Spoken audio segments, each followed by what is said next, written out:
Always remember, the opinion you follow should be your own. Just consider the things stated here to be a second opinion from a complete stranger online. I got to talk. I got to tell what I feel. I got to talk about my life as I see it. Hey, what's up, Mike? Phil, glad to be with you from the bottom of the Baja Peninsula. Woo, so you made it. I have made it. It was a long journey from, well, actually, to be honest with you, I had maybe 4 days off from driving in total, all the way from Connecticut to Virginia, from Virginia to New Mexico, from New Mexico to Arizona, from Arizona to the bottom of Baja. It's I don't know, 40, I think it's 4,500 miles. So it's been a long drive. And you're at your final resting place for a moment. You're going to be in where you are. Yeah. So those of you that know where I camp in the normally down here in Baja is on the East Cape, a little place called Los Frailes, north of San Jose. And that's on the Sierra Cortez. I am actually right now in a town called Todos Santos on the West Coast, also down at the bottom. And I am, and I say this with a lot of grains of salt, I am in a Spanish language immersion class. I decided to make it a goal of learning fluent Spanish, largely because I'm still, well, A, I spend a lot of time down here, and B, I still want to pursue going down the Pan American Highway. And as you know, all the countries in Central and South America mostly are Spanish speaking. So I am in a class that I'm in with two friends of mine, and I'm late. So I was supposed to be down here a month ago, but the difference is I had many years of Spanish back in high school and college. So I kind of joined the class in progress already. So they've been down here for 3 weeks in the class already. But anyways, I joined yesterday and today. We do it 5 days a week. We are in, and they do not speak English to us. So it is 100% Spanish, and that's what I'm doing. So and so I've committed. I booked. I'm actually staying at a campground in downtown Todos Santos, which I booked for a month, and we'll probably be here a couple months because I'm not leaving until I can dream in Spanish. That's my goal. So, for those who don't know, I'm sure somebody's asking, what is immersion? So immersion is, the theory behind it is that it's trial by fire. I guess that's the best way I could say it. They don't speak English to us. They make us say stuff, like they force you. So, if you've had any kind of language class in high school or college, you can kind of, I don't want to say cheat, but I went through many years of Spanish and you can kind of cheat. You can ask things in English and kind of look at something, they don't give you this opportunity. This is conversational. So they force us and they'll be like, ask us a question. And your eyes light up and you go, I have no idea what the hell they just said. And they make you understand it without telling you it in English. And then they make you answer the question and then ask them a question back. So, and then we're conjugating verbs and, it's just like English where, verbs have like a zillion exceptions to every rule. I go, I went, it doesn't make any sense if you think about even how we speak. So we're doing that. And then it's cooking and potentially going to the grocery store and like doing stuff like, so it's hands on. Today we sat in a courtyard and, shot the shit really with the instructor, but I'm coming on this podcast. I just came out of the class. My brain is in like, if I start stuttering, it's because my brain is in like overload mode. I've had 2 days of Spanish now, and I'm like, holy hell! Like you feel like your head's going to catch on fire.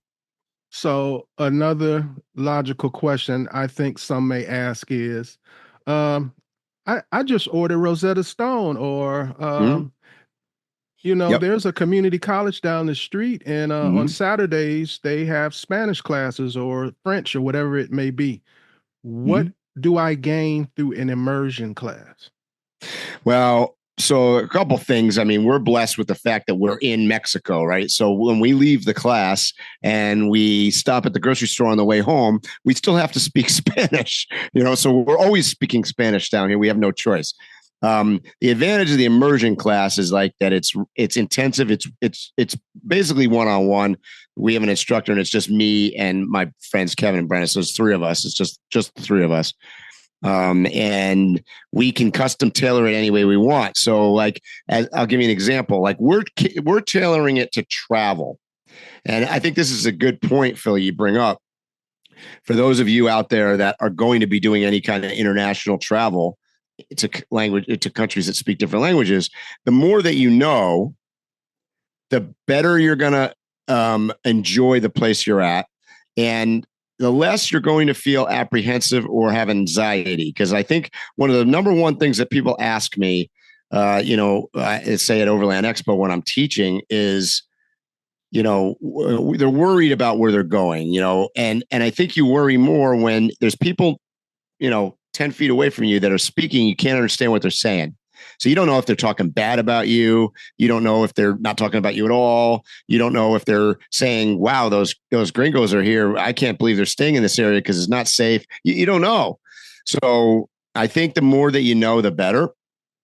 And the immersion system is sort of trial by fire, like I said, but it's custom tailored to us. So we were walking to class this morning, as an example, and I said, I really want to know how to say, like, where is a good camp spot, or so they're teaching us what we want to know. It's not just like, I don't need to know, like, I don't know, as an example, like, I'm not going to be an algebra teacher, so I don't really need to know how to talk math, or, I need to know how to talk food, camping, border crossings, where is this, how do I do the, simple stuff. So they're custom tailoring it to us as travelers. Another advantage to immersion, in my opinion, is also tone. You can learn the vocabulary of a language, but not understanding the tone of a language. Tone is another language in itself. Sure. Especially other languages outside of English. It's even more so in other languages, where you can say a phrase and the inflection of it can mean entirely different things. Also, with tone, there's a difference between walking in an establishment or being at a border crossing and knowing what the person said and knowing whether they liked you or whether they're actually you were actually welcome there or something like that. Are they happy? Are they sarcastic? Are they, what? Yeah, exactly.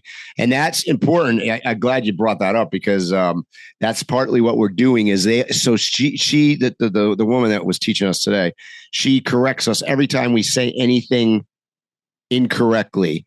So, because it's not only pronunciation, but it's like you said, it's tone, it's how you say it. And then some of the exceptions, like she's teaching us some slang. When I say slang, what I mean is like localisms, like they wouldn't say a certain thing, even though it's correct. Nobody says that. So if you want to fit in better, you say it the way they would say it. So, that's kind of important too. So there's all of those things. We're just love the fact that we're actually, the problem with languages is that like anything, learning anything, you forget in between. So you learn something today and by tomorrow you forgot a certain percentage of that. So the immersion thing takes a little bit of that away because, like I said, we leave class and we're still in Mexico. It's kind of good for me right now doing it as a group, like with Brendan and Kevin is that, we quiz each other. So every night so far, I've only been here 2 days, but at cocktail hour, 5 o'clock comes around, we grab a cerveza and we sit around and we read each other flashcards and we memorize. Like, by the way, what you mentioned before, like, the online, the electronic things, like, what was the one that you mentioned? I don't use that one, but I use Babbel. Oh, Rosetta Stone. Yeah.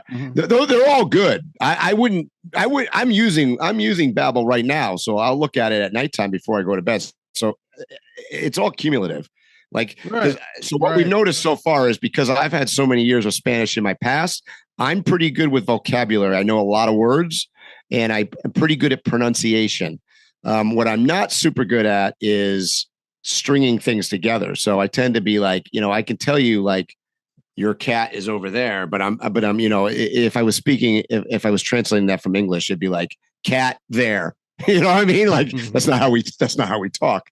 But so I'm not good, and I'm very good at reading things. But when she turns up the speed a little bit, it comes at you, and it's like blah, blah, blah, blah, your brain explodes. So because what we all do as normal people is we try to take in what we hear and do this translation in our head instead of. Like you and I aren't doing that right now as we're speaking on the podcast. We're just taking it in. We're not thinking about what we're saying. And that's what they're trying to get you to is like, you hear the Spanish words and you're not translating them into English. You're simply, which by the way, I mean, Spanish has like 1/5, I think, of the amount of words. English has a lot of words. So there's a lot of things that don't even have a word for. But anyways, that's why I'm down here in Baja, was really about, I guess it was my next level of being an overlander, I guess, to put it into overland terms for our podcast here. I just think it's super important that it's part of travel.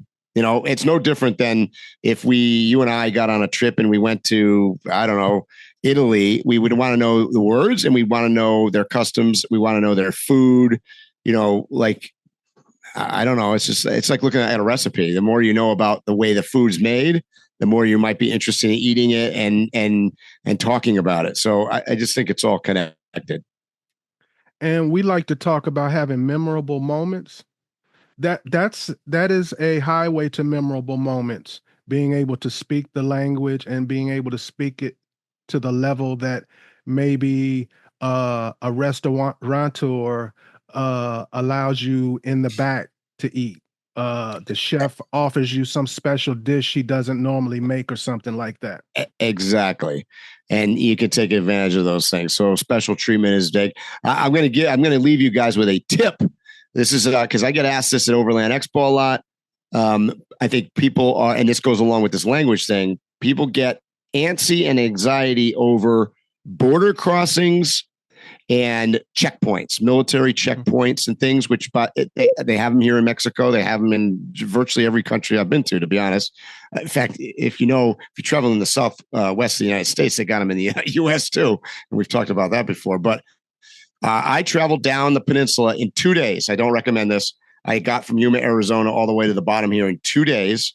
So it's about 1,000 miles. So it's 500 miles a day, which if you've ever been down here, 500 miles in a day is a solid 12-hour day because you just can't simply move at a big rate of speed. But 7 checkpoints, 7 military checkpoints, and 1 border crossing. I got stopped 0 times, meaning no inspection.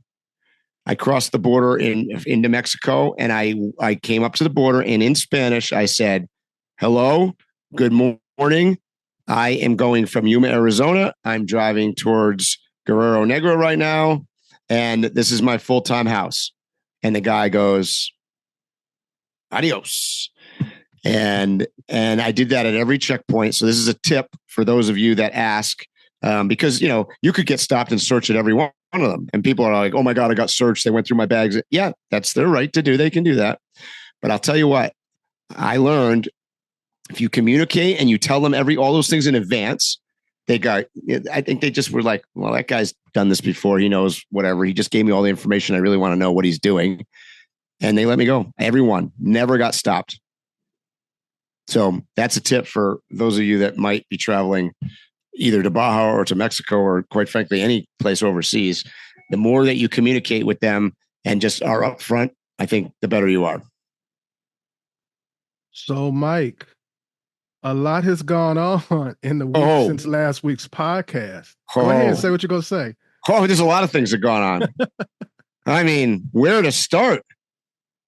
Well, I'm the nerd here. I'm thinking about we're on the same team. I know what you're thinking about.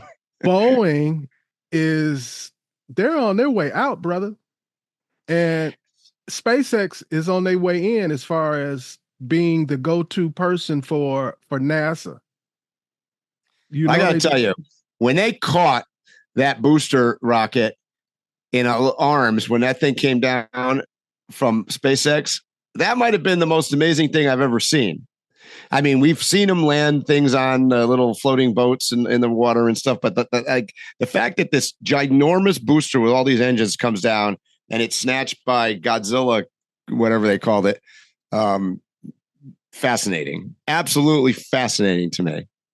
I don't know what goes into that, but I would assume that is a harder technical feat than landing on the moon.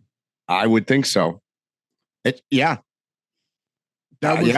was amazing. So, from what they're by the way, that's the ship that's supposed to go to the moon. That's what they're testing. Well, is that ship. Not only that, they're hoping that success will be there'll be a next step after that where there'll be relay points. That's why they want these scissors and to be able to capture the boosters, is because eventually they are hoping to go all the way to Mars, and they're going to have like stopping points along the way. Right. And it looks like they're on their way, farther on their way than Boeing. People don't seem to realize it, but Boeing were the people who had the space shuttle. Yeah. And the space shuttle was supposed to be that first idea of taking a spaceship and reusing it. And their eventual goal was supposed to be to go to Mars. Well, SpaceX has leapfrogged them in a very, very short amount of time. It makes Boeing look like they've been twiddling their thumbs. Yeah, I mean, in comparison, it's amazing that a multinational, huge conglomerate like Boeing, with years of experience, and we've said this before, you know, they got the ship back, I guess, but they didn't even want to risk bringing their own astronauts back from space. Meanwhile, you've got this upstart newbie that's virtually a brand new company. I mean, it hasn't been around very long. Elon Musk has a lot of haters, but I just want the haters to really realize something. He gave more support to the people in Hurricane Milton and I mean, what is the name of the hurricane? The first one, Helene. Helene and Milton. He gave away free communications gear and stuff like that. Yeah, to people. He's the person going up into space to save our astronauts that we left hanging. He's the person with the most reasonable electric cars, most dependable cars. So let's just say it. If you were an Elon Musk hater because he has decided that he's going to back one of the two presidential candidates, and because he's doing that, you can no longer support him or like him, you're about as dumb as a box of rocks. I mean, I'm just being honest here. Like, that's just stupid. I used the wrong words. What? I used the wrong words. You don't have to like them, but you could. There are people that I hate, but I respect. Absolutely. Yeah, I mean, and that's part of being intelligent, I think. For all those people out there that are just going to be like, I don't like the guy. He's an asshole. I'm not buying this. I'm not doing this. I'm not supporting. I'm not getting a Tesla anymore. Okay, shoot yourself in the foot, because the only person you're punishing is yourself. And you really look like a dope, in my opinion. You don't look that intelligent, because the two things are not related. The fact that this guy is innovating and bringing these kinds of technologies and these kinds of innovations to all of humanity is non-relevant and non-connected to the fact that he may or may not be voting for Donald Trump. Who gives a shit? Like, that's just the bottom line. I sorry if I get fired up about that, but I don't understand you guys. And if you're one of those people, write me a letter or something to explain it to me, because I don't get it. I don't think that people really comprehend the things that he's done. In the 1950s, go on YouTube right now and type in 1950s or type in 1960s what the future is in the year 2000. And you'll see different documentaries and cartoons come up telling you what the predictions were for the year 2000. And we didn't come nowhere near that. Mm-mm. Since the year 2000 till now, the time that Elon Musk has been around, he's brought us closer to those predictions than in that 60-year period. Yeah, I know. I see it. And from somebody that lives Elon Musk on a daily basis through Starlink, and we've mentioned this a zillion times on the podcast, that's just one bit of his thing. But from we're obviously here, we're rooted in adventure travel and overlanding. He's trying to develop the ultimate in that field of adventure and sending people to other planets. So I don't know how you can knock that.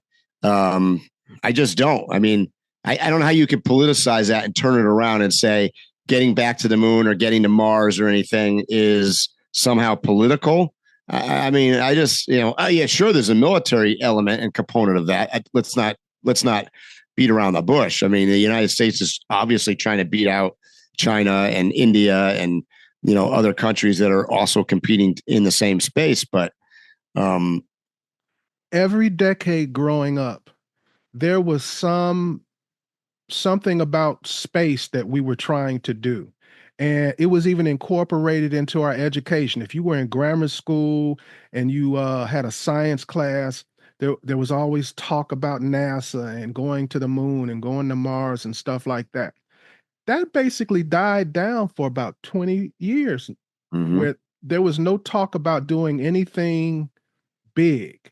And that's a sad thing. And that is partly because of government, and NASA got too, I don't know what the word is. They got very bloated, conservative, very bloated.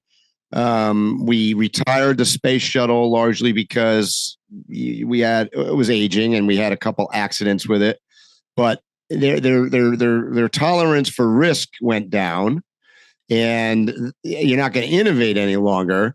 And let's be honest. I mean, I think Starlink or SpaceX has kind of proven that we're better off in the hands of a private enterprise because they're not restricted as much. And I think that, I think that's why they've been able to grow. I think that's what's happened to Boeing is Boeing tended to partner with NASA a little bit more than SpaceX. And I think that that's held them back probably. So it may not be totally Boeing's fault. In fact, all reports, Boeing wanted to bring the astronauts back on their own ship, and they believed that it could happen. And by the way, it did get back, so it would have happened. But they said that NASA was risk adverse, let's just say. And risk adverse is like a overall thing. But to fine tune the risk, how do I say what I want to say? If I'm an engineer, if I'm a person who is an inventor, if I'm a person that's at the top of my scientific game, NASA is not on the top of my list of places. I'm not in a rush to get an interview by them. Mm-hmm. I'm in a rush to get an interview with SpaceX. Yeah. Yeah. NASA's, I mean, that's just the reality of where we are. Considered a place of old engineers and scientists. Yep. Very conservative. Want to change. Yeah. That's right. That's right. Yeah. I mean, who's developed all these crazy things where you've got rockets coming down and being grabbed by catchers and landing on boats and all this crazy stuff. I mean, I listened to some show the other night about the engines that are on the this new SpaceX thing that I think there's 32 of them or whatever. I was fascinated by it. Like, do you realize that the first design of that thing was like 30 times more complicated than it is now? And they've gone through redevelopment of the thing, and it's now gone down to its core, and it's got like, I don't know, 1/10 of the moving parts that it had when they first came out with it. I mean, but they've tested and they failed. They've crashed the thing. They've blown it up. The engines failed to start. All sorts of things have happened. But they just roll with it. They say that's part of what we do. So that's how we learn. Failing forward, we call it. So do you think human beings will reach Mars in our lifetime? I would say that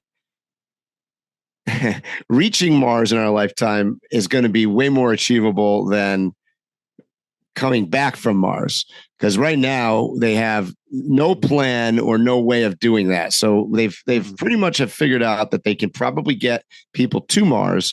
They just can't get them home because there's not going to be enough. There's no way that they can send and bring enough fuel to take off from Mars to come back. So it's a one-way ticket. We haven't solved that problem yet. Do I think that there will be volunteers to go one direction? Yeah.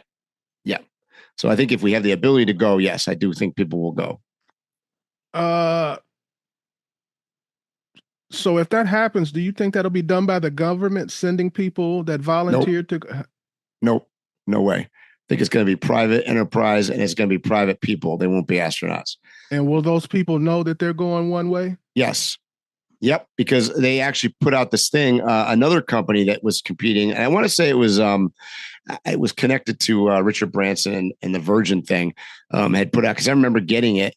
And it was basically an application to apply online to go to Mars. And, they take you through all sorts of psych profiles and physical stuff and all this. And they're looking for certain people. And because obviously I think probably the psych part of it is the biggest challenge to overcome. But no, it was very clear that it was a one-way deal. They're going to send you with, I don't know how many people they were sending, 8 to a dozen people, I think.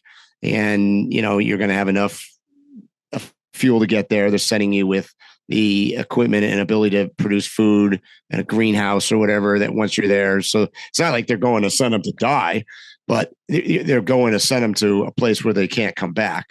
Well, or at least can't come back until we figure out if there's a way to send something to go get them. It's fascinating if you think about it. Let's all stop and think about that for a second. Is there anybody that's listening out there right now that would sign up for a program that, look, you're an explorer. You're going to go, you're going to live on Mars, and hopefully with any luck, live out the rest of your life, just happens to be on a different planet. I don't think they'll have any issue finding people to volunteer of all different demographics. I agree. I think it will be easy to find people actually in our world of as many people as we have. I just think that it is actually essential and very critical as to who they choose. You put somebody in, I don't remember how long it was going to take to get to Mars, but did I hear a year and a half or something? It's not quick. Right. It was a while, I think, to get there and land. And then, once you're there, you're living in it's kind of like living on the space station, I guess, something small permanently on the ground, and you can't leave ever, can't go outside. What if a person just gets tired of it and freaks out? And that's what I think would happen. I don't know that we know humanity well enough right now to know what's going to happen. That would be my concern, not myself. My concern would be everybody else. Mm-hmm. I have to have 110% faith in everybody. Mm-hmm. And I think that's the challenge with any kind of crazy trip like this, which, by the way, we laugh about this. I think Jerry and I, Tempo Tuster, were joking about this on just taking overland journeys and caravanning with, whether it's 2 to 5 vehicles. You're not going to have a good, let's call it a 2-week camping trip. It's going to be a disaster if you guys aren't really well acquainted, bonded, can travel together, share a lot of the same kinds of feelings and experiences, because otherwise, even on a trip that's out in the middle of the desert or in the woods for 2 weeks is going to be interesting. A lot can go wrong there. So you can imagine what could go wrong strapped on Mars forever. Oh, yeah. I've made the mistake one time of going on a trip during the COVID, very beginning of COVID with somebody.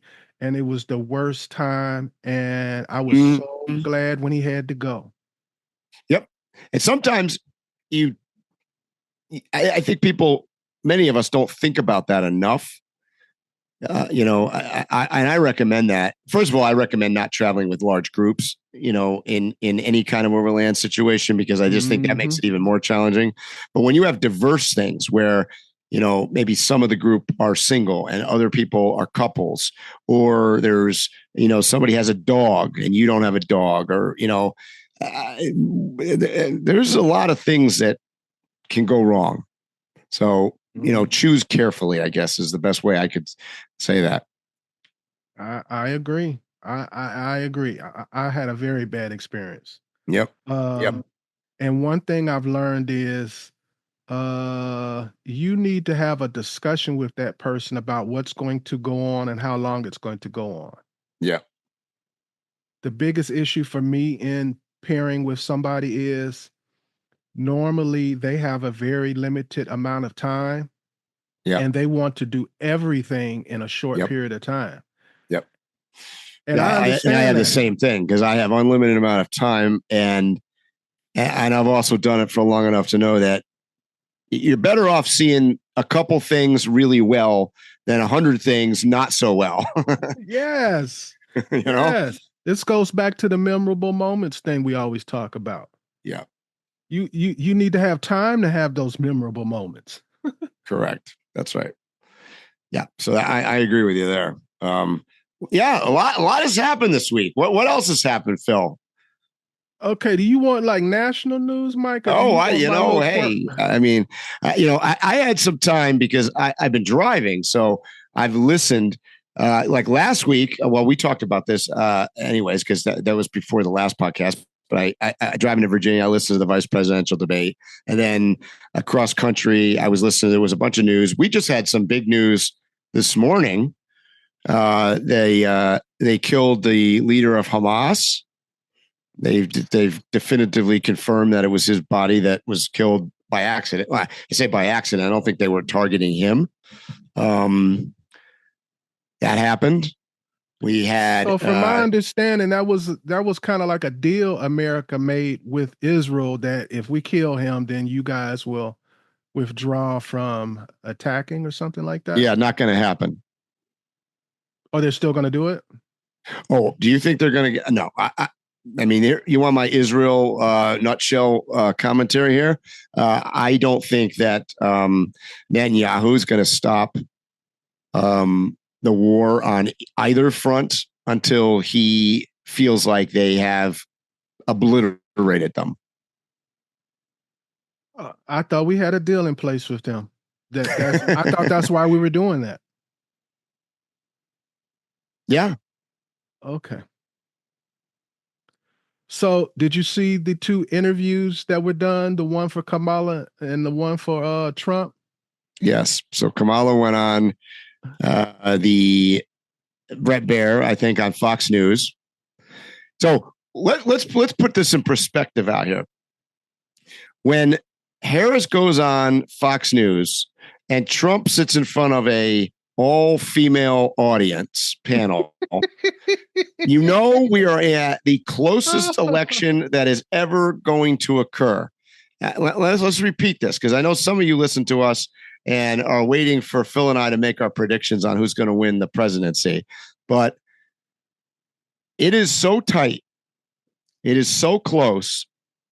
In fact, just before this podcast, I had a little lunch after my Spanish class, and we were discussing one of the things I look at is the betting market. You can look at the polls, you can look at the aggregates of the polls.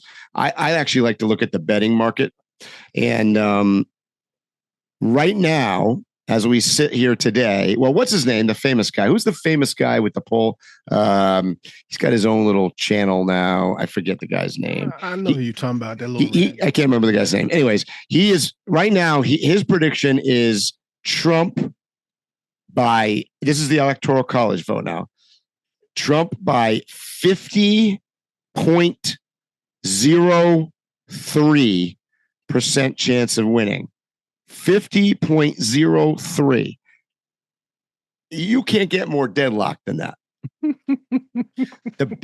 However, the betting market has got Trump up by about 8, I believe. I think it's 58 to 42 or something is the rough betting market. And that, by the way, has totally swung since they crisscrossed right after the vice presidential debate. So Harris was leading. Harris was predicted to win the presidency by the betting market. And that has swung the other direction now. Now, granted, we have 3 more weeks to go. So, I mean, anything could happen. It could flip some more, but that's where we sit today. But let's talk about that. Well, the 2 interviews. It was humorous to see how flabbergasted Harris was in the interview that somebody would challenge her, whereas Trump, he's been getting that kind of treatment for a couple of years now. Yep. And that was her first one. And she was like really upset about it. Yep. She didn't really answer. Well, not that I'm blaming her. Questions. I mean, none of the politicians answered any questions, but she, the one question that I think that she should have answered, this is just my opinion, is when, and it wasn't just Brett Baer that has asked this, when she's asked about Biden, and we're in what we just discussed, a 50-50 deadlock on who could potentially win. Every single thing at this point matters. I just think she would gain some respect. And even if she gains 12 followers because of it, it might be what puts her over the top. I think she should have been honest with that and said, yeah, she won't even admit that he's lacking being, not being senile. I mean, and I think most Democrats would agree that, I saw him yesterday, a video of Biden with Obama at the Kennedy funeral. I mean, I just, you see his eyes, he's not there. And maybe partly it's like, obviously Obama is a very vibrant guy standing next to him, but like, Biden just looks like he is vacated. Like there's nothing to back there. His eyes just tell the story.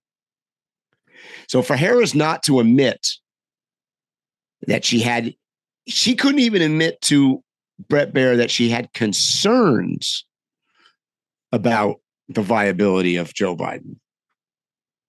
And in the same interview, she said her presidency would not be a continuation of the Biden administration. So what does she have to lose to separate herself and be like, yeah, I had some concerns?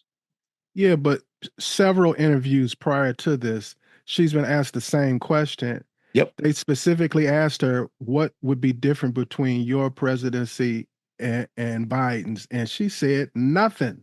Yep. So she's been back and forth on this thing. It's kind of too late for either one of them, in my opinion, to really make any major bump in the polls. I don't even really believe the polls so much. It bodes, we were talking about this down here. So here we are in Mexico, right? And, we're obviously going to be out of the country during this election. And I don't know if that's a good or a bad thing, but, when do you think we're going to find out who wins? Like, let's hypothetically say that we're at a 50-50 and we're so close.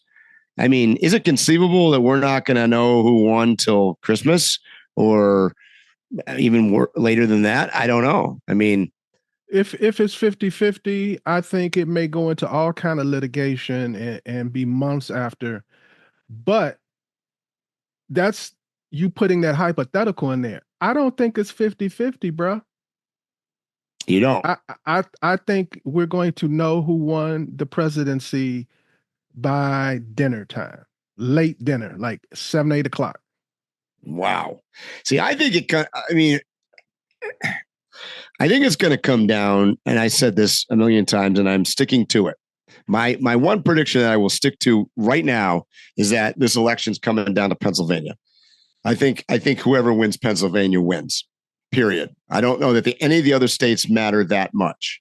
Well, see, I can't really respond people will know what my prediction is if I say anything about Pennsylvania. But I mean, well, here's my thing with Pennsylvania. It's kind of obvious who's gonna win Pennsylvania, I think. Well, not according to the polls, and not according to. And that's what I'm saying. The polls don't jive with what the people on the street are saying. And that may be true. I think the thing with you are right. Pennsylvania is an East Coast state, so the polls close earlier. Mm-hmm. You know, so yeah, I don't know. I don't know. I'm not making my prediction yet because I am thoughtfully watching it. I have some feelings from week to week. It's been the same since I knew who the two candidates were. I have not changed either. I'm not saying what it is, but I haven't changed either. But I do think that it has gotten tight. That's what I would say. I don't think it's as a home run as I thought. Maybe I don't know. Just the opposite. I feel like there's more and more separation being caused. Ooh, you heard it here first, guys. Phil and I are going to take opposite tacks to this. We might have the same prediction, but we'll see. I think we're going to end up with the same general prediction, but how we get there is going to be a lot different. What do you think of Trump and his interview? Well, okay, let's just cut to the chase.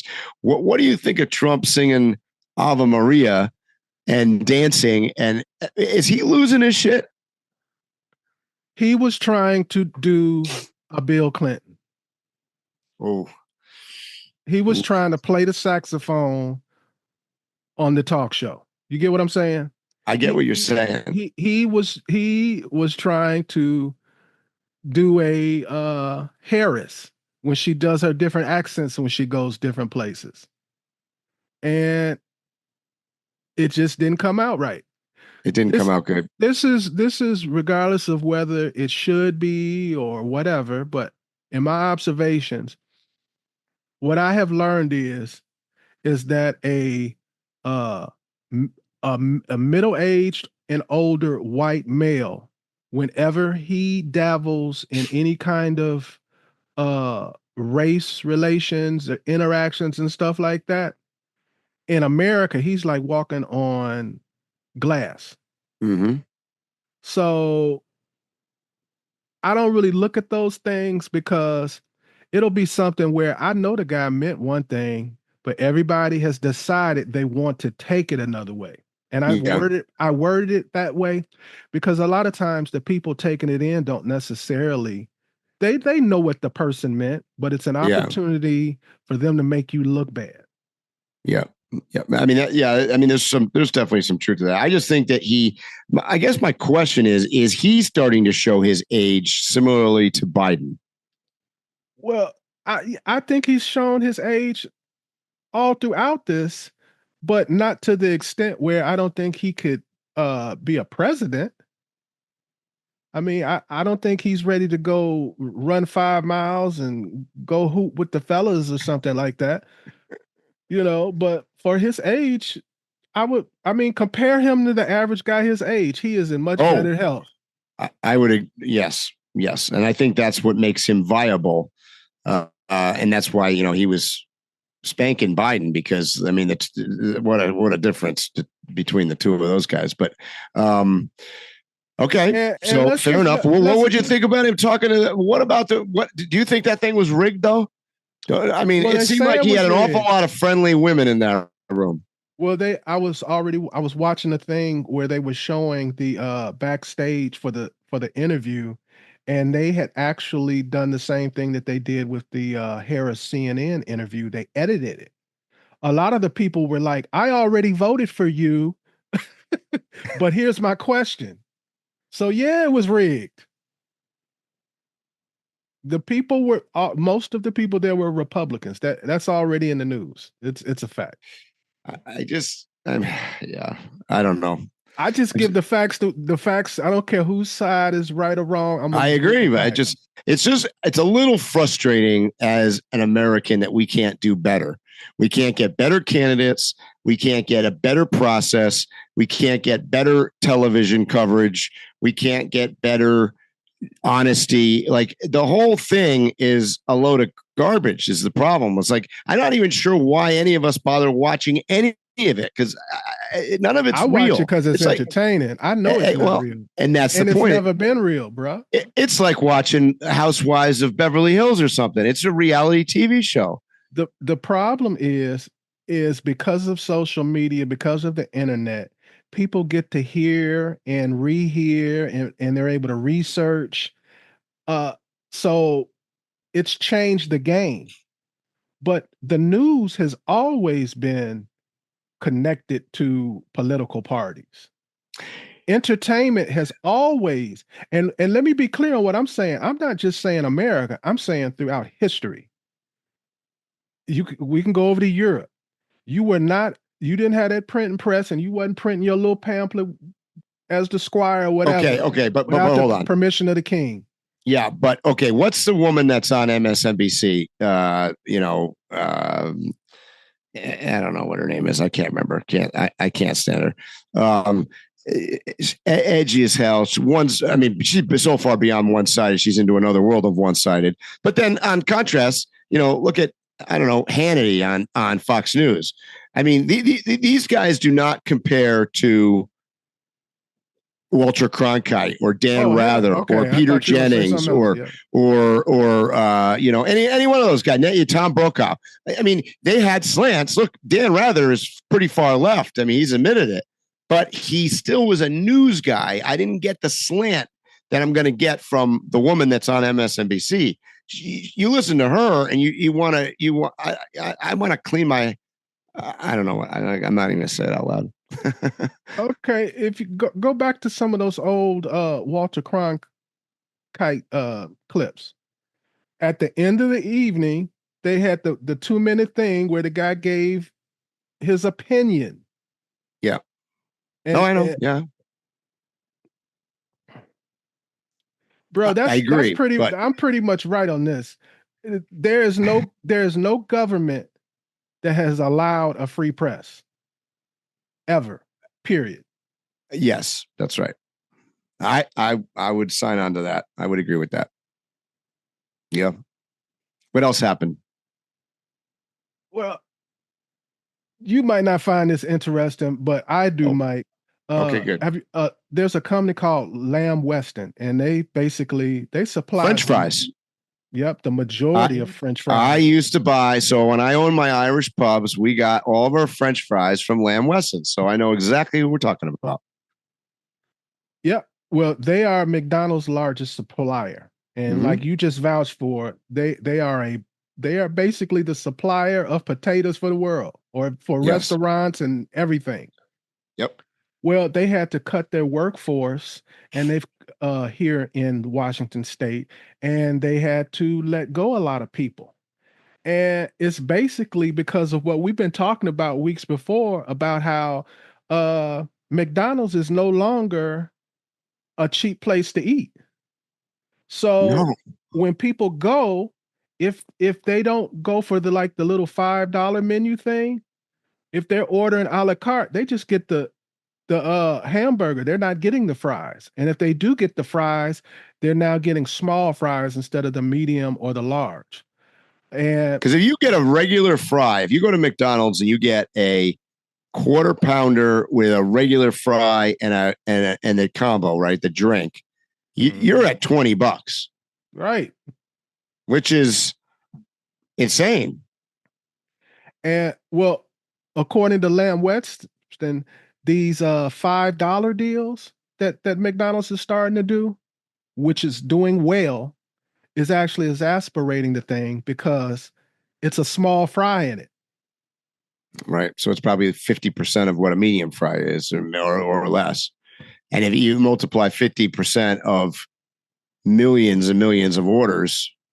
So you got 400 employees who were working at a company where they never, ever thought that they'd lose their job. Some of them are probably like the son or daughter of somebody who's the manager there now. It's that type of place.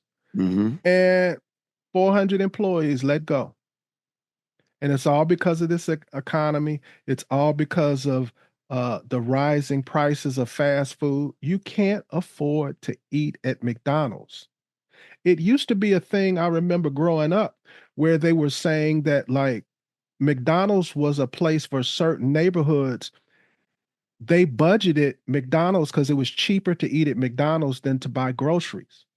Right. That is not not anymore. the case. That's No, that's you not the might as well case. go at to all. a restaurant that has, silverware and a cloth and pay about $5 more. Right. It's true. It's funny because Jerry and I were driving across the United States and we stopped at a McDonald's in, I don't remember where it was, maybe the Panhandle of Texas somewhere. And I was, to your point about linen and, silverware, they, I don't do fast food very often. So it had been quite some time since I had been in a McDonald's. I was shocked to find out that, we ordered and they gave us a little table tent with a number and they brought the food out to the table.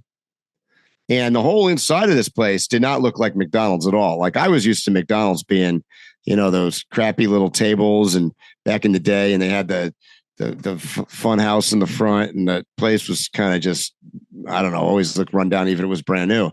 And now it was like, it could have been a Bobby Flay restaurant in New York City. Bro, I don't go inside McDonald's anymore. My last experience was so embarrassing for me. I felt like a feeble old lady.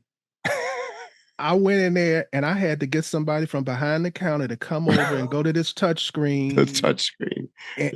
And make my order for me and then I couldn't figure out how to pay. Yep. Well, it's funny you say that because this nice plan that they brought the food out to the table. You had Jerry immediately goes in and turns right to the counter, and all I see is those touch screens. They had like 4 of those touch screens, and I go, "Oh, here we go." Because I remember last time when I had to use one of those touch screen things. You could be there for 20 minutes trying to figure out how the thing works, and then it's asking if you want stuff, and you don't know how to say no, whatever. And I agree, I didn't know how to pay, but Jerry's like, "Oh no, you can go see the person at the counter." Sure enough, he was right. But a whole different experience. And you got to wonder, is that why the food's so expensive? Like, there's obviously a lot of factors. I can tell you from driving across 4,000 miles, there are far too many semi-tractor trailer rigs in use. You've got to figure there's got to be a better way we could be getting our goods around. Like, we talk about climate change and we talk about energy and use of fuel and all that stuff. Holy hell. You'd think we'd be building up some kind of electric train system or, I don't know, doing something to move goods around. But like, it is packed all the interstate highways with truck after truck after truck. And now you've got restrictions on how many hours they can drive. So they're parked all along every exit because they have to get off the road. So it slowed down the progress. So, and the diesel fuel that is being consumed by all these trucks. And then, of course, the infrastructure damage, right? I was bitching last podcast about how bad the roads are. Well, if you put 18 million trucks on the road nonstop, the roads degrade pretty quickly. So I'm like, there's got to be a better way. I know. Did we just turn this whole podcast into a big long rant? But it's got to, Mike. There are better ways, and I could flip a couple of them on you without even thinking about it. They're out there. They're known. It's the politics that keep us from getting them. For one thing, the roads. Let's just say they never figure out another way to transport. We could change this whole economy if we just started working on the highway infrastructure. That would be jobs. Those jobs would create jobs. Which, by the way, we claim that we did with the Bipartisan Highway Act or whatever, which was if you read that bill, it's a total load of bullshit. And let me tell you what happened with the places that they did do something. They basically just had cones and people standing around drinking coffee and making you wait with the stop sign for a half an hour. And then you come back 6 months later and it's still not done. Yeah. but he's on his third cup of coffee. Jerry and I made that comment. We were coming across somewhere, and they had cones literally down. We were down to one lane on I-10 for I don't know. It was like, it had to be a solid 20 miles, and they were literally working on one bridge on that entire 20-mile span. But they had more. I mean, they must have had a surplus of cones or something. But like, there was no reason for it. I got some bad news for you, Mike. It's not just on the major highways. I rarely take a highway. I'm always on some kind of back road. And it's during this time where they were saying they had that Infrastructure Act and all of that. That's where the majority of the cones and the stop signs is where I saw them, is in these little towns or whatever. So I'm wondering where the money went, because they had people out there, but the people weren't doing work. And I saw that all over the United States. Okay, I got a question for you. Regardless of who wins the presidency, do you think any of this in our current society is going to change? Do you think either force that potentially going to win, don't tell me who you think is going to win, but do you think anything's going to change? Of course not. Okay, good. All right, now we can move on. Of course not. Hey, so if any of you guys out there are listening, and you're not, because most of you listen, I would say 99% of our podcast followers listen to us. Very few people watch it on visual. We put this on video. Maybe you guys might not even know that, and it's up on YouTube. But if you get a chance, you got to go over and check out. Phil's wearing a new shirt right here. He's going to show you. You can't see if you're listening, but there we are. We're proudly on Phil's shirt. So check that out. Yeah, just got it in the mail yesterday. I'm wearing a Timbo Tusk shirt right here. Hold on. I actually took a Timbo Tusk shirt off to put this on. Nice. Anyways. Oh, Mike, did you hear about the sheep being cloned in Montana? The sheep being cloned in Montana? No. Let me run it down to you. An 81-year-old Montana man, he was sentenced to 6 months in federal prison for illegally using tissue and testicles from large sheep that were hunted in Central Asia and the U.S. to create hybrid sheep for captive trophy hunting in Texas and Minnesota. So basically, he was cloning sheep from another country, and he was making these big sheep. Yeah. Is that illegal? Hell yeah. Why? I don't know. I'm just call me an idiot, but what's illegal about this? Okay, so let me just give you a scenario. So he wasn't selling. These weren't like for food. They were for hunting, and they were going to die. They were going to be born and die. Yes. Okay. Yep, you're right about that point. Okay. But I'm going to tell you why it's a bad thing. Okay. One of these big steroid sheep hop a fence or escape somehow. Yeah. And then he finds him a girlfriend. Yeah. And they mate. Those genes they're in the wild. So if I don't want to eat sheep from that are cloned, you're screwed. So it's kind of funny you bring that up, because we were in Virginia a couple of weeks ago at Overland Expo East. There was a bug, an insect there that is from Asia, and it was actually kind of a pretty insect. It was like greenish, and it had a red middle in between its wings when it spread its wings a little bit. And it was big. It was like the size of a grasshopper. Mm-hmm. And we were told when we got there that if anybody saw those things, and by the way, they were annoying as shit because they kept getting on your neck and whatever. But we were told to crush them because it's an invasive species that apparently came in near Washington, D.C. and is now spread down towards, we were in Southern Virginia. But that just goes to show you, I mean, I think that's a losing battle. Like, how are you ever going to, I mean, we have such a transient world at this point. Forget about cloning. Like, all you need to do is have this little grasshopper thing hop on you and fly to Africa. And next thing you know, it's in Africa. and it came from Asia or whatever. Well, this is happening now on the East Coast of the United States, and there's apparently no predators for it.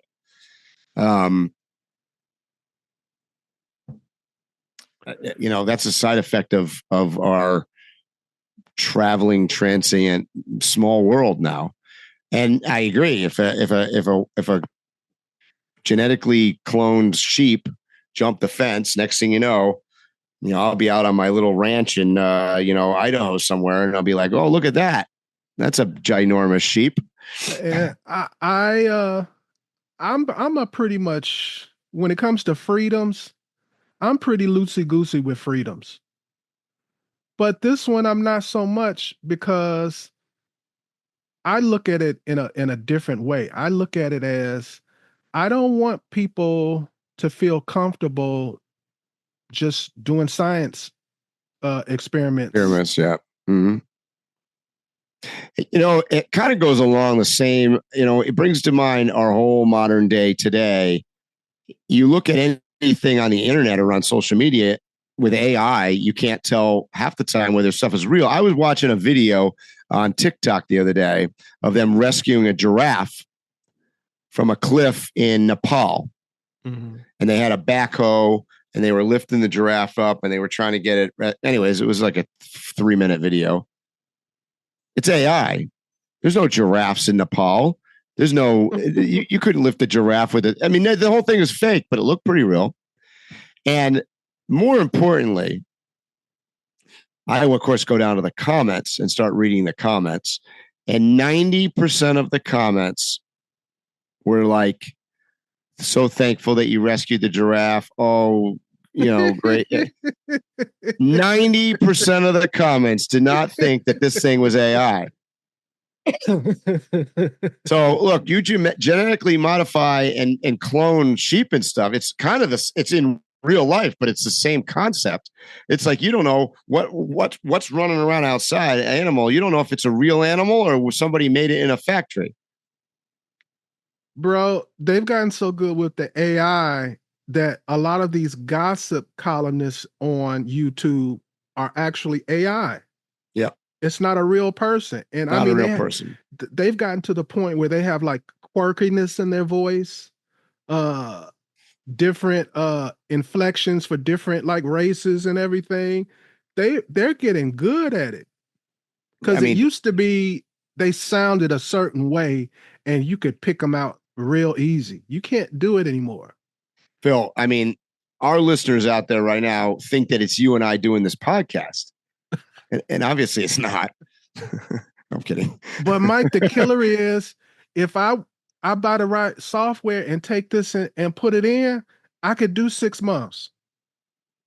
I could do 6 months of podcasts with AI. Well, one of the big things right now with AI is that authors of books, how you have audio books, are using AI to learn their voice so that they can actually narrate the book. So when you go buy, Stephen King's newest book or whatever, an audio book, you can listen to Stephen King, but it's not even Stephen King. He doesn't have to waste the 200 hours is going to take him to record his book and fix all the. It's an AI that sounds just like Stephen King. Now, see, that's one of the positive uses for it. Yep. The flip side in entertainment is, a lot of people were wondering what the writers' strike was about a couple of years ago when it was big writer's strike. This is what it was about. Yes. It was about, how do I get paid for you taking my stuff and using it a million times on the internet and using AI and stuff like that. That's what the whole argument was about. Digital distribution and usage. Yeah. So they saw this coming. So there must have been some of it already going on for them to. Oh, yeah. It's not that new. We're talking about, this has been certainly getting worse and worse over the last 5 years. It'll be interesting. We talk about, we're always talking politics in the election cycle. It'll be interesting in 4 years from now, the next election. We won't even know if the people that are on the debate stage are really there or not. Hey, they might not be up there right now. This is a good point. It's a good point.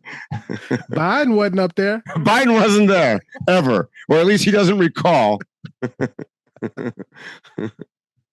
Oh boy. Mike, we didn't cover nothing that I had. Well, thanks for listening to our Overland podcast today. And we'll definitely be talking about some more overlanding things next week with you. But yeah, that's what we do. You got any last words, Mike? What I could say is have fun out there. I know we said a lot of negative stuff today, but it's not all bad. You still can have a good time. I'm looking out my window right here at beautiful southern Baja, Mexico. And I'm going to go outside and enjoy the rest of the day, maybe ride my bicycle around town a little bit. And if you're down here, stop and say hi. I'm in Todos Santos. All right, Mike, enjoy the rest of your day. And you guys know what I'm going to say. Stay safe, tread lightly, and hopefully we'll see you here or on the trail soon. You have been listening to Waypoint Overland's Random Waypoints. Like, subscribe, and stay tuned for more.